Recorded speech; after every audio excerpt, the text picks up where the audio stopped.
আসসালামু আলাইকুম ওয়া রাহমাতুল্লাহি ওয়া বারাকাতুহু। বিসমিল্লাহির রহমানির রহিম। আলহামদুলিল্লাহি রাব্বিল আলামিন ওয়াল আকিবাতু লিল মুত্তাকিন ওয়াসসালাতু ওয়াসসালামু আলা নাবিয়্যিহি মুহাম্মাদিন ওয়া আলিহি ওয়া আসহাবিহি আজমাইন। আম্মা বাদ। সম্মানিত দিনদার ভাই বোনেরা, আজ আমি আপনাদের জন্য অত্যন্ত চমৎকার একটা বিষয় নিয়ে কথা বলবো। বন্ধুরা, আমার চ্যানেলগুলোর মধ্যে মূলতই আমার যুবক বন্ধুদের ভিড়টা অনেক বেশি, যে কারণে তারা অনেক রকমের কমেন্ট করে থাকে। আমিও তাদের কমেন্টগুলো ভিডিও আকারে উত্তর দেওয়ার চেষ্টা করি।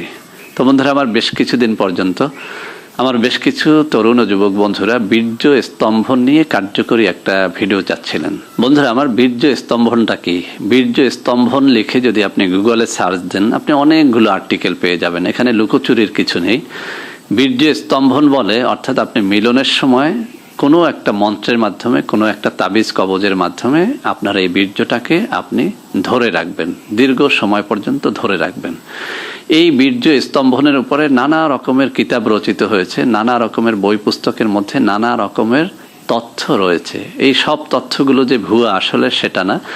যুগ যুগ ধরে অনেক প্রাচীন কিতাবের মধ্যেও কিন্তু এই বীর্য স্তম্ভনের কথা বলা হয়েছে। তো বন্ধুরা, আমার এই বীর্য স্তম্ভনের অনেকগুলো পথ আছে যেগুলো একদম ডাইরেক্ট শিরিকের মধ্যে পড়ে। আবার কিছু কিছু পথ রয়েছে যেগুলো মাকরুহের মধ্যে পড়ে, আবার কিছু কিছু আছে যেগুলো একদম হারামের মধ্যে পড়ে, আবার কিছু কিছু আছে যেগুলো হালালের মধ্যে পড়ে। যেমন আপনি কোনো তাবিজ কবজ আপনার কোমরে বাঁধার কারণে যদি আপনার বীর্য স্তম্ভন হয়, এটা হালাল, একটা তাবিজের মাধ্যমে আপনার বীর্যকে ধরে রাখা। আবার কোনো একটা গাছের শিকড়ের মাধ্যমে যদি আপনার বীর্যটাকে ধরে রাখতে পারেন, এটাও কিন্তু হালাল, কেননা এটার মধ্যে হারামের কিছু নেই। কিন্তু যদি কোনো হারাম খাদ্য খেয়ে যদি আপনার বীর্যটাকে ধরে রাখতে বলা হয়, আমি বলবো সেটা হারাম। তো বন্ধুরা, আজকে আমি আপনাদের অনুরোধে একটা কথা বলি। একটা খাবার নিয়ে ওলামায়ে কেরামের মধ্যে কিছুটা মতভেদ আছে, বা অনেকের ঘৃণা কাজ করে, যে কারণে ওই খাবারটি আমরা অনেকে খেতে চাই না। সেটা হচ্ছে মোরগের বিচি। বন্ধুরা, এই মোরগের বিচি, এটা যদি একটা নিয়ম মেনে আপনি আপনার কোমরে ধারণ করতে পারেন অথবা এটা খেতে পারেন, তাহলে এটা পরীক্ষা করে দেখা গেছে যে বীর্যটা স্তম্ভন হয়। তো বন্ধুরা, আমি একটা কথা বলবো যে রোগের জন্য কিন্তু আমরা অনেক সময় অনেক কিছুই খেয়ে থাকি। সাপের বিষ পর্যন্ত মানুষ রোগের চিকিৎসার জন্য ব্যবহার করে থাকে। তো আমি বলবো এই মোরগের বিচি, এটা খাওয়া হালাল না হারাম সেই দিকে আমি যাব না। যাদের এই রোগটা রয়েছে, যে কোনোভাবেই আপনার বীর্যটাকে আপনি ধরে রাখতে পারেন না, তাদেরকে বলবো ঔষধ হিসেবে আপনি এটার ব্যবহারটা করতে পারেন। তো বন্ধুরা, আমি সেই খাওয়ার পদ্ধতিটা জানলেও আপনাকে জানাবো না, কেননা এটা নিয়ে অনেকেই বিতর্কিত মন্তব্য করবেন এবং ফতোয়া দিয়ে বেড়াবেন যে অমুক হুজুর সে মোরগের বিচি খেতে বলেছে। আমি সেটা বলবো না। একান্তই যদি আপনারা কেউ জানতে চান, তাহলে আমাকে কমেন্ট করেন। আমি সময় সুযোগ পেলে আপনাদের কারো কমেন্ট বক্সে এর উত্তরটা দিয়ে দিব যে কোন পদ্ধতিতে আপনি মোরগের বিচিটা খেতে পারেন। তবে একান্তই যারা এই সমস্যার মধ্যে ভুগতেছেন যে স্ত্রীর কাছে গেলে কোনোভাবেই বীর্য ধরে রাখতে পারতেছেন না, শুধুমাত্র তাদেরকেই বলবো আপনারা এই পদ্ধতিটা ধরবেন, অথবা অন্য কেউ এটা ধরবেন না। কেন একটা ঘৃণিত পথ কেন আপনি ধরবেন, আর আমিও বা কেন সেটা আপনাকে বলতে যাব। তো বন্ধুরা, এর থেকে সহজ যেটা, সেটা হচ্ছে এই মোরগের বিচিকে আপনি একটা নির্দিষ্ট দিনে নির্দিষ্ট পদ্ধতিতে আপনি যদি ছায়া জায়গায় যদি শুকিয়ে নিতে পারেন। আমি আবারও বলছি, ছায়ায় কিভাবে শুকাতে হবে। যেমন ধরুন, আপনি গ্রামে বসবাস করেন, এখনো আপনার বাসার উপরে আছে টিনের ছাউনি আছে। দুপুরবেলা যখন খুব রকমের রোদ পড়ে, টিনের উপরে পড়ে, নিচে কিন্তু ওর তাপটা কিন্তু চলে আসে। আপনি মুরগি জবাই করার পরে এই মোরগের, অর্থাৎ মুরগির না, মোরগের রাওয়া যাকে বলি আমরা বরিশালে, এই রাওয়া মোরগের বিচিটা সংগ্রহ করে রাখলেন, একটা বা দুটোই থাকে একটা মোরগের মধ্যে।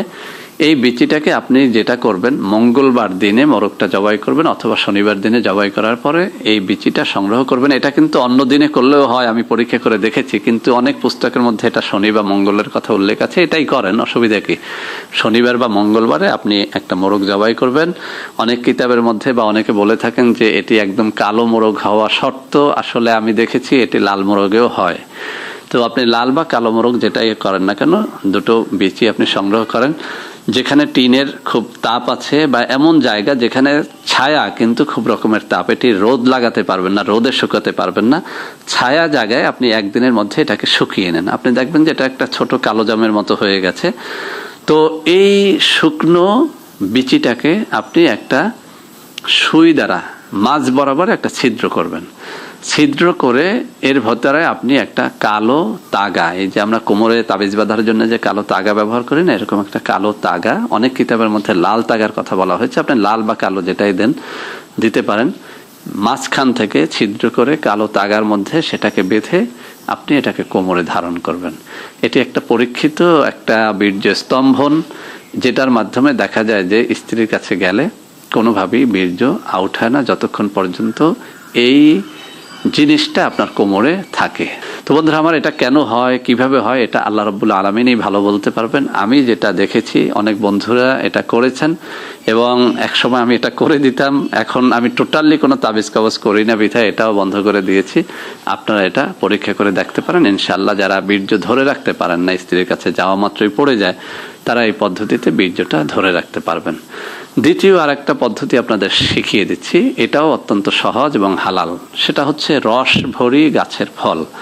বন্ধুরা আমার, ওই একই নিয়ম, আপনি একটা রস ভরি গাছ, আমি এখানে ছবি দিয়ে দেব, শনিবার বা মঙ্গলবারে একদমে সূর্যোদয়ের সময়ে আপনি এটা তুলবেন। তো অনেকে অনেক মন্ত্রের কথা বলেন, আমি মন্ত্র ছাড়াই এটা তুলে দেখেছি, এটার দ্বারা কাজ হয়। অনেকে জয়, কালিমা ইত্যাদি বলতে বলে, কেউ কেউ আরো অন্যান্য মন্ত্র পড়তে বলেন। আমি কোনো মন্ত্র পড়ার পক্ষে না, কেননা এটা শিরিক হয়ে যেতে পারে। আমি বিনা মন্ত্রে এটা তুলে দেখেছি যে এটার দ্বারা কাজ হয়। সেটা হচ্ছে আপনি শনিবার বা মঙ্গলবারে সূর্যোদয়ের সময় একদমে একটা রস ভরি গাছ তুলবেন। এমন একটা রস ভরি গাছ তুলবেন যে গাছটার মধ্যে ফল আছে। তাহলে এই রস ভরি গাছটার ফলটা ভাঙার পরে এর মধ্যে যে ফলটা পাবেন, উপরে তো একটা আপনারা পটকার মতো দেখতে পাবেন, এটা ছিঁড়ে ফেললে এর ভেতরে একটা দানার মতো পাবেন। এটাকে আপনি শুকিয়ে নেবেন। শুকানোর পরে আবার যে কোনো একটা শনিবার বা মঙ্গলবারে আপনি একটা মাদুলির মধ্যে লাল সুতা দিয়ে এটাকে পেঁচিয়ে এরপরে আপনি ভরে নেবেন। এই যে কবচটা তৈরি হয়ে গেল, অনেক কবিরাজকে দেখেছি এই কবচটাকে 1000, 2000, 5000 টাকা পর্যন্ত বিক্রয় করে। তো আমি যখন এটা করতাম তখনও কিন্তু টাকার বিনিময়ে আলহামদুলিল্লাহ করতাম না, আর এখন তো করিই না। তো এটা আপনারা করে দেখেন, অর্থাৎ এই শনিবার মঙ্গলবারে একদমে গাছটা তুলতে হবে, সেই ফলটা আপনি ভেতরে মাদুলিতে ভরতে হবে। শুকানোর পরে যেদিন ভরবেন সেদিনও শনিবার বা মঙ্গলবার হতে হবে, অবশ্যই একদমে তুলতে হবে। লাল সুতা দিয়ে পেঁচিয়ে মাদুলির মধ্যে ভরে এটা আপনি কোমরে ধারণ করলে আপনি যখন আপনার স্ত্রীর কাছে যাবেন, আপনি পরীক্ষা করে দেখবেন যে আপনার বীর্য বের হয় না। এছাড়াও বন্ধুরা আমার, এই রসভরি গাছের আরো কিছু উপকারিতা আছে, আমি আপনাদেরকে বলে দিচ্ছি। যদি রসভরি গাছের পাতার রস 1 চামচ করে, বেশি খেতে যাবেন না। আমি আবারও বলছি, কোনো খাবার খুব ভালো কাজ করে বিধায় ওটা বেশি খেতে যাবেন না, আপনি কিন্তু ক্ষতিগ্রস্ত হবেন। তখন বলতে পারবেন না যে অমুক স্যারের কথায় আমি ক্ষতিগ্রস্ত হয়েছি। দুধ খুব ভালো উপকার করে দেহের জন্য, আপনি তো এই জন্য 5 কেজি খেতে পারেন না। আপনি 1 গ্লাস দুধ খেলে এটা হজম হবে, কিন্তু আপনি 5 কেজি খেলে আপনি মারাও যেতে পারেন, অর্থাৎ আপনার বদ হজম হবে। তো রসভরি গাছের এই শিকড়ে পাতায় অনেক উপকারিতা আছে, কিন্তু 1 চামচের বেশি, চা চামচের 1 চামচের বেশি রস খেতে যাবেন না। চা চামচের 1 চামচ রসভরি গাছের রস, মানে পাতার রস অথবা শিকড়ের রস, সেই সাথে 2 থেকে 3 চামচ মধু মিক্স করে আপনি প্রতিদিন খালি পেটে খান, বা একবার সকালে একবার রাত্রে খান। আপনি দেখবেন যে আপনার এই যে বীর্য স্তম্ভনের জন্য যে জিনিসটি দরকার, অর্থাৎ বীর্য গাঢ় হওয়া, সেটি হবে।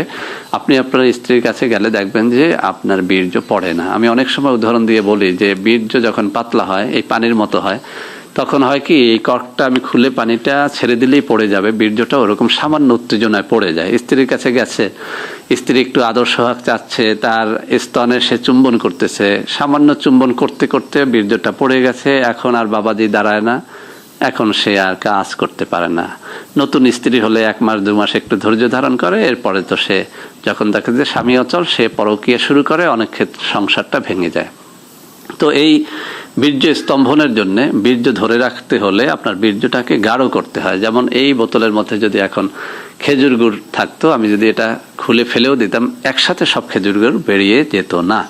তো বন্ধুরা আমার, এই বীর্য স্তম্ভনের জন্য আপনি এই রসভরি গাছের পাতার রস বা শিকড়ের রস আপনি 2 থেকে 3 চামচ মধুর সাথে মিক্স করেও আপনি দৈনিক একবার বা দুবার খেয়ে দেখেন, বেশি খেতে যাবেন না, ইনশাল্লাহ আপনার এই বীর্যটা গাঢ় হবে। এমনও দেখেছি যে অনেকে বলেছেন মাত্র 10 দিন 15 দিন খেয়ে তার বীর্যটা একদম আঠার মতো হয়ে গেছে। এটা কিন্তু পরীক্ষিত একটা ভেষজ।